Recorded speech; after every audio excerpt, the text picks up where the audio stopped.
Bienvenue dans Par le Sud passe à table, la nouvelle saison gourmande du podcast de la région Sud. Comment la gastronomie du Sud a conquis le monde ? Comment un art culinaire s'érige en art de vivre ?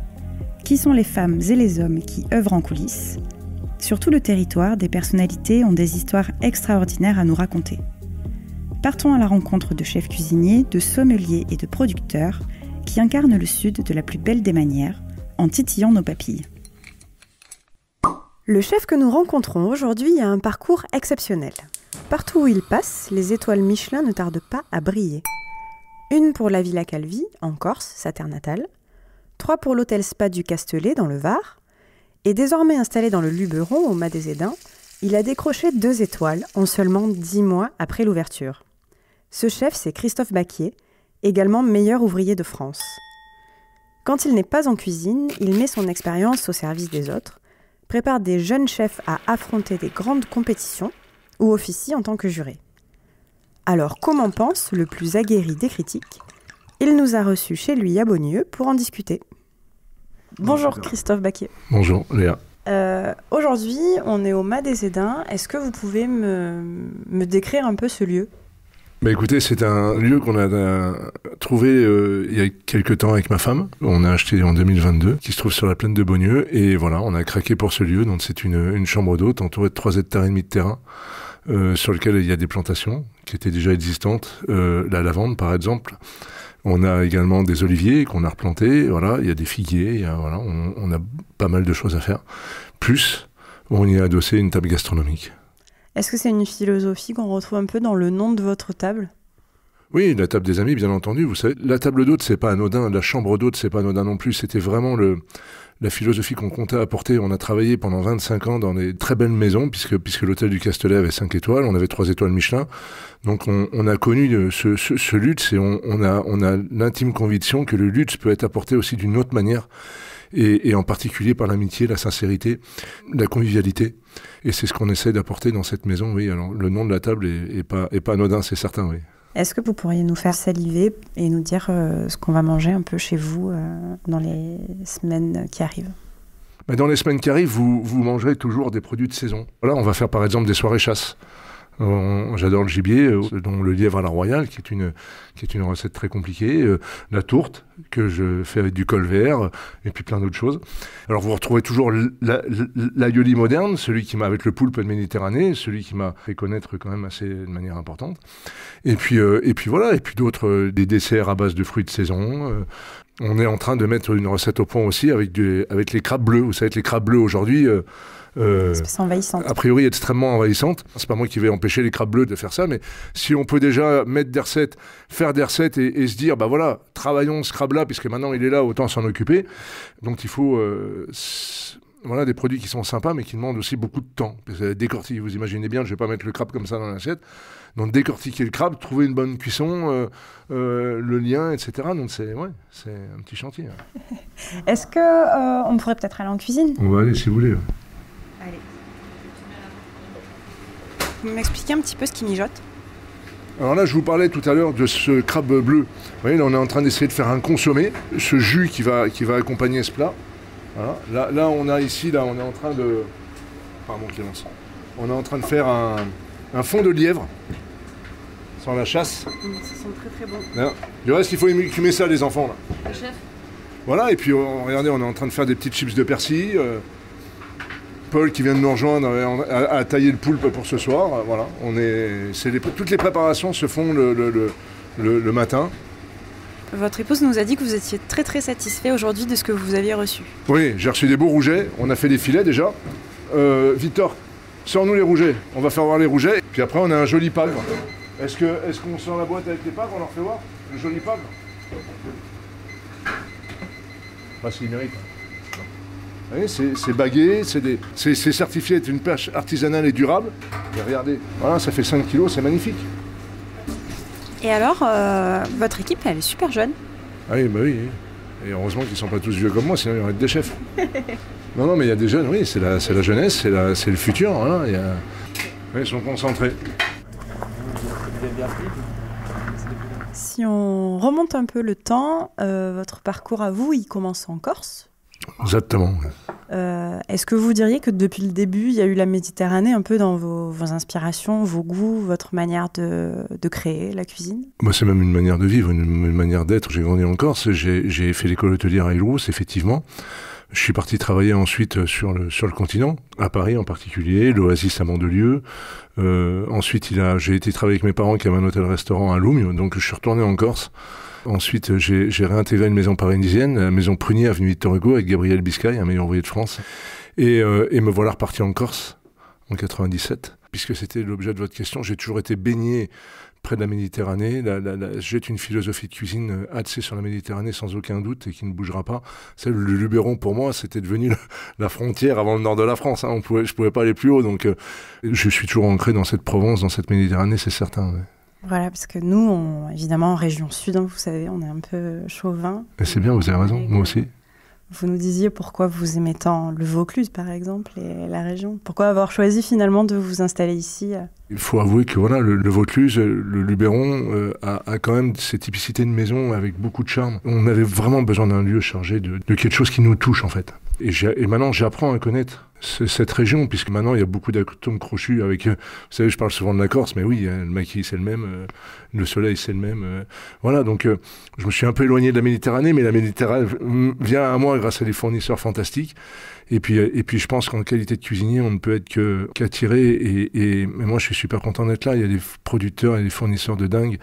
Je crois que de ma carrière professionnelle, j'ai jamais rencontré des produits de cette qualité. Donc, si vous voulez, tout est réuni aujourd'hui à travers ce lieu où on fait très peu de couverts, pour faire à la fois une belle cuisine sincère, franche, avec des produits authentiques et très typiques. Et cette région qui baigne de soleil, qui baigne de bien vivre et de bien-être.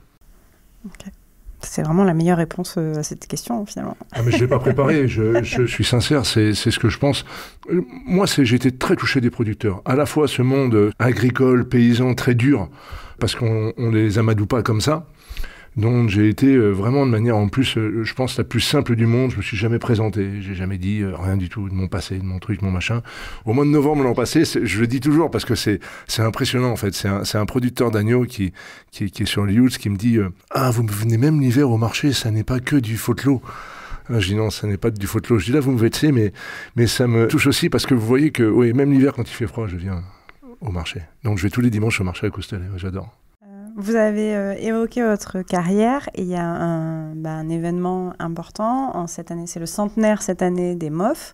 Vous avez remporté le titre de meilleur ouvrier de France en 2014. 2004. 2004. Oula, 2004, beaucoup plus jeune. Je n'ai pas voulu regarder mes notes. Vous auriez dû, 2004. Ouais. En 2004, donc 20 ans pour vous, 100 ans pour les MOF. Oui. Quand vous vous souvenez de votre état d'esprit en 2004, quand vous vous êtes lancé là-dedans, qu'est-ce que vous vous dites aujourd'hui quand vous vous retournez là-dessus ? Je me suis lancé dans cette aventure en 2000. J'ai raté le concours en 2000, mais j'ai appris beaucoup de choses. Parce qu'on n'apprend pas dans la réussite, on apprend aussi dans la défaite. Et on apprend certainement plus dans la défaite que dans la victoire. Donc j'ai appris beaucoup.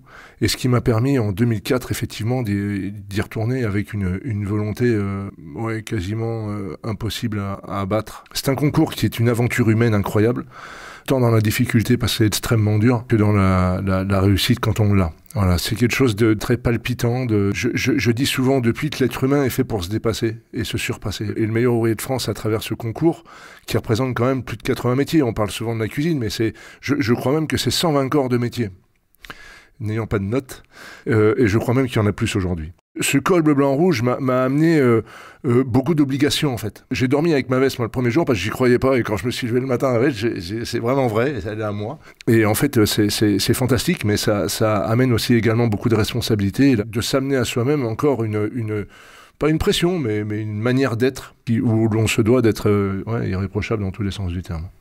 J'avais une question justement sur le fait que ce que je pensais être une légende, le fait que vous ayez dormi avec votre veste la première nuit, mais vous me l'avez confirmé. Non, c'est vraiment vrai, ouais. C'est une époque où les résultats se faisaient juste après l'épreuve. Donc, à la fois, on redescend en pression, mais on est tous réunis dans une salle. Et là, il y a le jury général qui est là. À l'époque, c'était Paul Bocuse, Joël Robuchon. Pour nous, c'est des légendes. C'est des gens pour qui on a toujours rêvé. Et c'est beaucoup d'émotions. En plus, c'est annoncé par ordre alphabétique, donc vous voyez que par mon nom, il n'y a pas eu grand monde avant moi. C'était où ça passait, où ça cassait. Et aujourd'hui, pour être dans les jurys, je le maintiens, c'est une aventure humaine qui est incroyable, parce qu'on voit des gens s'effondrer, on voit des gens réussir, on voit des gens essayer de se surpasser, etc., etc., et ça ne peut qu'apporter le respect de chacun d'entre nous. Ouais. Aujourd'hui, donc, vous êtes effectivement passé de l'autre côté de la barrière et vous coachez aussi des jeunes chefs. Est-ce que ça vous a fait changer de regard sur la cuisine, sur votre manière de voir ce concours, mais aussi votre métier ou... Peut-être que vous pensez à Fabien, Fabien Ferré, mon ancien adjoint. Guillaume Royer aussi, vous l'avez accompagné. Guillaume Royer, lui, est devenu meilleur ouvrier de France en 2015. J'ai fait deux concours avec lui. Le premier, il a échoué. Le deuxième, il a réussi. Et donc, je l'ai accompagné, oui, effectivement, jusqu'au bout. C'est une aventure, je répète, sur le non humain. Je radote pas, c'est vraiment incroyable.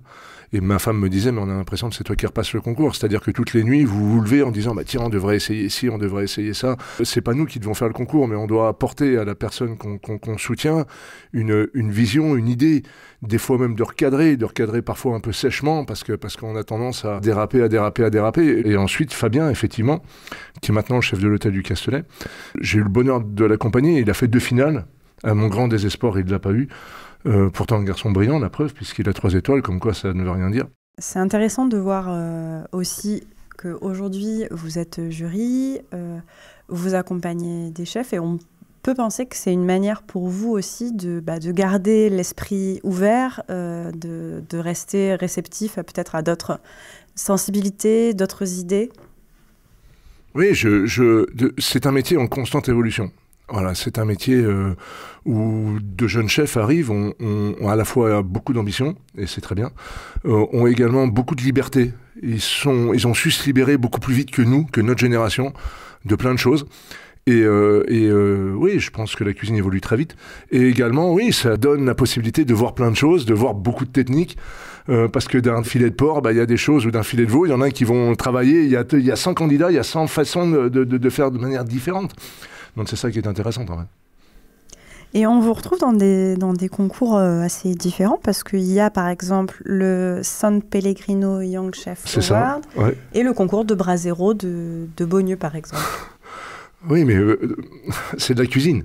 Quoi qu'il arrive, c'est de la cuisine. Ça peut être le concours de Brasero, si on commence par celui-là. Moi, quand je suis arrivé à Beaulieu, naturellement, on a été très bien accueillis. Et quand le comité des fêtes, l'an passé, est venu me voir en me disant, voilà, Christophe, on a envie de faire un concours de barbecue, qu'est-ce que t'en penses? Donc, si c'est un concours, faisons-le sérieusement. Même si c'est destiné aux non-professionnels, mais faisons-le sérieusement. Donc, je leur ai apporté comme ça des petits trucs. Et moi, j'ai adoré. Et je crois que ça a plutôt bien marché. Et effectivement, le San Pellegrino, ce qui m'a plu, c'est que c'est absolument pas un concours normal. J'ouvre les guillemets, je les ferme vite. Le meilleur ouvrier de France, c'est un sujet qui est posé sur la table et vous ne pouvez pas bouger une oreille. Si on vous dit de mettre 6 pas lourdes, c'est 6 pas lourdes, c'est pas 7, c'est pas 8, c'est 6. Aujourd'hui, le San Pellegrino, ce qui est hyper intéressant, c'est qu'on demande à des jeunes chefs de s'exprimer par rapport à leur sensibilité et à ce qu'ils sont. Et souvent, par exemple, la finale France cette année, où ils ont vu, le jury a vu très rapidement les jeunes qui s'exprimaient eux-mêmes, ou les jeunes qui en reprenaient plutôt le plat d'un restaurant dans lequel ils travaillaient, et ça, en fait, ça ne nous intéresse pas, quoi. En fait, comment est-ce qu'en tant que professionnel comme vous, on perçoit la sensibilité de quelqu'un d'autre? Ce qui va m'intéresser, moi, particulièrement, c'est la manière d'être, la manière de faire. Alors déjà, le concours du meilleur ouvrier de France, par exemple, aujourd'hui, il y a un contrôle marchandise, c'est-à-dire qu'on contrôle toute la marchandise, puisqu'il y a un thème précis, vous devez arriver avec les produits qu'il faut pour réaliser ce thème, et si on vous demande de faire du canard, ça sert à rien de venir avec un poulet, quoi. Ça marchera pas. Je serais tenté de vous dire que déjà, dès le contrôle marchandise, on arrive à percevoir, à travers le rangement de la personne, de la manière dont il a écrit sa fiche technique, etc., si vous avez affaire à quelqu'un de sérieux, entre guillemets. Et puis après, c'est le comportement qu'on va voir dans la cuisine, la manière dont il exerce. Si c'est quelqu'un qui marche sur l'eau, je serais tenté de dire, qui est très à l'aise, ou quelqu'un qui va être très vite dans le dur, et qui va souffrir pendant 4 heures, 4 heures et demie, parce qu'il n'arrive pas à se mettre en place, parce qu'il n'arrive pas à comprendre le truc. Voilà, et donc ça, c'est un petit peu c'est ça qui nous intéresse. Et puis, je vous parlais d'humain, c'est vraiment, moi, c'est la sensibilité de chacun qui m'intéresse. C'est vraiment ça qui me plaît. Pour le grand public, pour les amateurs, les compétitions de cuisine, ça a été popularisé par la télé, par des émissions comme Top Chef. Vous avez pu y participer aussi. J'ai fait une fois, oui. Qu'est-ce que vous en pensez de ça ?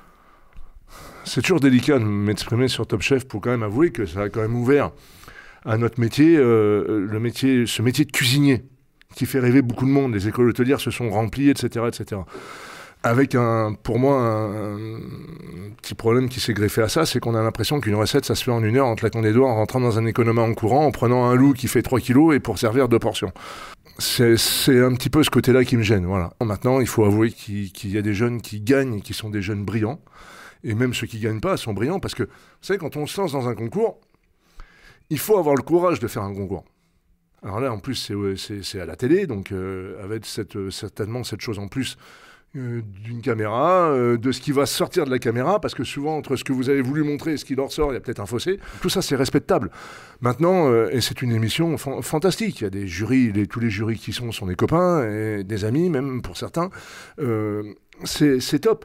Maintenant, moi, j'ai ce petit point-là qui me gêne. Et la réalité de la cuisine, c'est un métier qui demande beaucoup de temps. Ça, on l'oublie trop. Voilà, le monde actuel fait qu'on veut aller très vite. Mais c'est un métier qui prend du temps. J'ai une dernière question, super simple. Comment on devient un des meilleurs chefs de France ? Je pense que c'est un tout et qui fait que la mayonnaise prend ou prend pas. Il y a des gens qui sont très bons mais qui n'ont pas envie d'aller plus loin. Il y a des gens qui sont dans des bistrots et qui font très bien à manger. Je crois que la cuisine est vaste et grande et c'est ce qui fait la richesse de notre métier. Et voilà, on peut faire... Moi, j'ai rien contre les sandwichs, j'ai rien contre les steaks frites. Faut-il encore faire des bonnes frites et un bon steak ? C'est ça le plus intéressant dans ce métier et peu importe le niveau dans lequel on exerce. Moi, j'ai eu la chance de pouvoir, comme ça, l'exercer à très haut niveau. La seule chose que je peux vous dire, et ça c'est certain, c'est que c'est beaucoup de travail. On met de côté beaucoup de choses. Mais voilà, le résultat est là et je suis content. Merci beaucoup d'avoir accepté. Écoutez, c'est normal. Merci à vous d'être venu à moi. Merci d'avoir écouté cet épisode Par le Sud passe à table. On se retrouve le mois prochain avec un nouvel invité. Et si ça vous a plu, parlez-en autour de vous et abonnez-vous pour ne manquer aucun épisode.